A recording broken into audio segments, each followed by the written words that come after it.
تو ایک کام کرو 3 تم آ جاؤ 1 میں ہو جاؤں گا اور ہم جو ہے وہ پڑھائی کریں گے, پھر وہ فلاں جو ہے وہ بزرگ کی حاضری ہوگی, فلاں موکلات حاضر ہوں گے, ہم اپنا کام نکلوائیں گے. اچھا جی راضی ہو گئے. انہوں نے کیا کیا, ایک بہت بڑا ٹب پانی کا لیا جو طریقہ کار تھا پڑھائی کا, اور اس ٹب کے اندر پانی بھر کے چاروں بندے چاروں طرف بیٹھ گئے. اب عزیمت شروع کی. عزیمت کے میں شروع کے الفاظ آپ کے سامنے دہراتا ہوں, اور جو ہے وہ عزیمت یہ تھی, یا قومنا اجیبوا داعی اللہ و آمنوا بہ. یہ ایک پوری عزیمت ہے. اس پوری عزیمت کو انہوں نے باواز بلند جو ہے وہ چاروں افراد نے پڑھنا شروع کر دیا. تھوڑی دیر تک تو وہ پڑھتے رہے, پڑھتے جب اکتاہٹ ہونے لگی اور کچھ بھی نہیں ہوا, تو وہ جو 3 دوست تھے, جو فقط دوست تھے, جن کا اس فیلڈ سے کوئی تعلق نہیں تھا لیکن بس اس کے بولنے پر آ گئے تھے, اب انہوں نے کیا کیا, انہوں نے ٹھٹا مذاق ہنسی کرنا شروع کر دیا. ابے بھائی کچھ نہیں ہوتا, اسے کہنے کی باتیں ہیں, یہ سب ایسے ہی تم, یہ بول کے وہ سائڈ پہ ہو گیا, یہ پڑھتا رہا. اب یہ کافی دیر تک پڑھتا رہا. اب وہ وقت جو تھا وہ جمعے کی نماز کا وقت تھا. اب اس کے ذہن میں پتہ نہیں کیا آیا, اس نے بولا بھائی یہ سب, اس کے بھی دماغ میں ہے کہ یار یہ ایسے ہی لکھا ہوگا, کوئی فائدہ نہیں. اس نے کیا کیا, اس نے وہ پانی کے پورے ٹب کو اٹھایا اور ٹب کو اٹھا کے لے کے واش روم میں پلٹ دیا. اب اس پانی کو اس نے پھینکا کہاں پہ, واش روم میں. پانی کو پھینکنے کے بعد پھر وہ نکل گیا اپنے کام میں, نماز پڑھنے گیا. اب جب نماز پڑھ کے وہ واپسی آتا ہے تو اس کی طبیعت خراب ہوتی ہے, یعنی ہلکا سا بخار چڑھا. پھر جب شام کا وقت ہوا, اس بخار سے اس کی کیفیت اتنی بڑی یہاں تک کہ وہ چلنے پھرنے سے قاصر ہو گیا. اب بخار ہوتا ہے, طبیعت خراب ہوتی ہے, ذہن میں بات آتی ہے طبیعت خراب ہے. اس کی کنڈیشن اس قدر بگڑنے لگی یہاں تک کہ اس کا دم گھٹنے لگا. رات ہونے تک اس کی یہ کیفیت تھی کہ اس کا دم گھٹنے لگتا, اس کو ایسا لگتا جیسے کہ اس کی سانس رک رہی ہے. یہاں تک کہ چند دنوں میں ہوتے ہوتے معاملہ یہاں تک بگڑا کہ اس بچے کے جسم پر گوشت ختم ہو گیا اور اس کی ہڈیوں سے اس کی کھال چپک گئی. اور اس کی کمزوری کا یہ عالم تھا کہ اسے 2 بندے اٹھا کے بٹھاتے تو وہ بیٹھتا, اسے لٹاتے تو وہ لیٹتا, وہ اپنے آپ سے کروٹ لینے سے بھی قاصر ہو گیا. اب یہ کیفیت جا رہی ہے, یہ مسئلہ اس کے ساتھ بڑھتا جا رہا ہے, یہاں تک کہ ایسا ہوا کہ قریب المرگ ہو گیا. جب ڈاکٹروں کے پاس مسلسل اس کا جانا آنا تھا, چیک اپ تھا, تو ڈاکٹروں نے کہا کہ بھائی اب اس بچے کی ہم نے ٹریٹمنٹ تو ہر قسم کی کر دی, مرض اس کو کوئی نہیں ہے, یعنی کسی قسم کا کوئی مرض جو ہے وہ رپورٹوں میں نہیں آ رہا کہ کیا معاملہ ہے. البتہ اب آپ یہ کریں کہ بس اس کے لیے دعا کریں. اب یہ بچہ اس کو گھر پہ لے کر آ گئے. اب یہ بستر پہ پڑا ہوا ہے, گھر والے رو رہے ہیں, ایسی کیفیت چل رہی ہے. اتنے میں اس کے جو استاد تھے ان کو کسی طریقے سے خبر ہو گئی کہ بھائی فلاں کی طبیعت خراب ہے.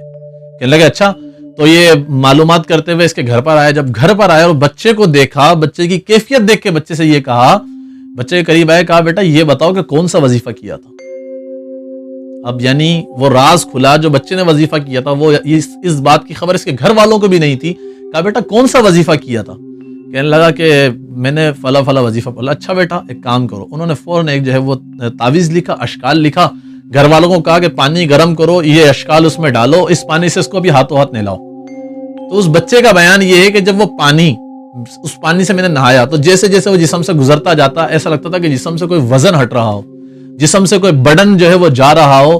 یہاں تک کہ وہ کہتا ہے کہ مجھے ایسا لگا کہ میرا گلا جو بندھا ہوا تھا نا, جو سانس نہیں آ رہی تھی وہ کھل گئی, جس منہ سے وہ نوالے نہیں جا رہے تھے, ایک پانی کا قطرہ جا کر واپسی آ جاتا تھا.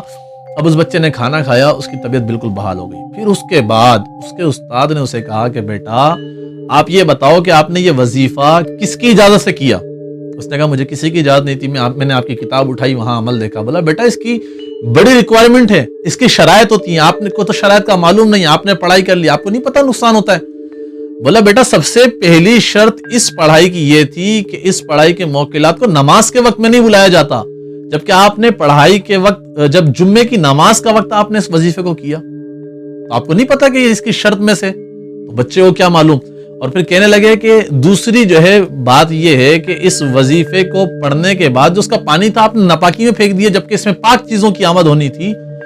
تو پھر اس کے بعد جو ہے وہ اس بچے نے توبہ کی کہ زندگی میں آئندہ کبھی جو ہے وہ اس قسم کا عمل نہیں کروں گا. تو بعض اوقات کسی قسم کا عمل کرنا بغیر کسی استاد کی اجازت کے یہ جان لیوا بھی ہو سکتا ہے. اگر اس جگہ پر جہاں اس بچے کی یہ کنڈیشن تھی, اگر اس کے استاد نہیں آتے, دیکھیں زندگی اور موت دینے والی ذات رب تبارک و تعالیٰ کی, مگر اس کے لیے انتہائی جان لیوا ثابت ہو سکتا تھا. اور اگر وہ بچہ اس دنیا سے چلا جاتا تو یہ بھی ایک ہو جاتا کہ اس قسم کا عمل کیا تھا اور جو ہے نا یہ اس طریقے سے دنیا سے گزر گیا.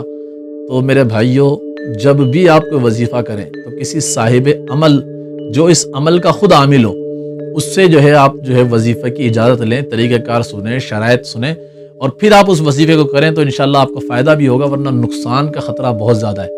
اور یہ میں نے جو خاص طور پہ ویڈیو بنائی نا اسٹارٹنگ میں کہا، بات یہی ہے، ابھی انٹرنیٹ پہ یوٹیوب پہ جگہ جگہ سوشل میڈیا پہ دعائے حزب البحر، دعائے حزب البحر، دعائے حزب البحر کی پڑھائیاں کروا رہے ہیں۔ اور اللہ کے بندو، آپ کو اجازت کس نے دی کہ آپ دعائے حزب البحر کی جو ہے نا وہ بانٹتے پھرو گے، بے فلاں پڑھ لے فلاں پڑھ لے؟ دعائے حزب البحر انتہائی جلالی عمل ہے، اور یہ عمل جو ہے جہاں بہت سارے اپنے ساتھ فوائد رکھتا ہے، اس نقصان کے خطرات بھی بہت زیادہ ہیں۔ تو دعائے حزب البحر کے اگر کوئی عامل ہو اس کی اجازت سے آپ پڑھیں، اور اگر کوئی عامل نہ ہو تو بغیر کسی عامل کی اجازت کے آپ نہ پڑھیں، کہ یہ آپ کے لیے جان لیوا بھی ہو سکتا ہے۔ آج تک کے لیے اتنا، انشاءاللہ پھر دوبارہ کوئی موضوع لیے، دوبارہ کوئی آپ کے لیے جو ہے وہ نصیحت لیے، ایک واقعہ ایک نصیحت لیے جناتی جادوئی حوالے سے معلومات لیے آپ کے پاس پھر حاضر ہوں گے۔ تب تک کے لیے اجازت دیں۔ السلام علیکم ورحمۃ اللہ وبرکاتہ۔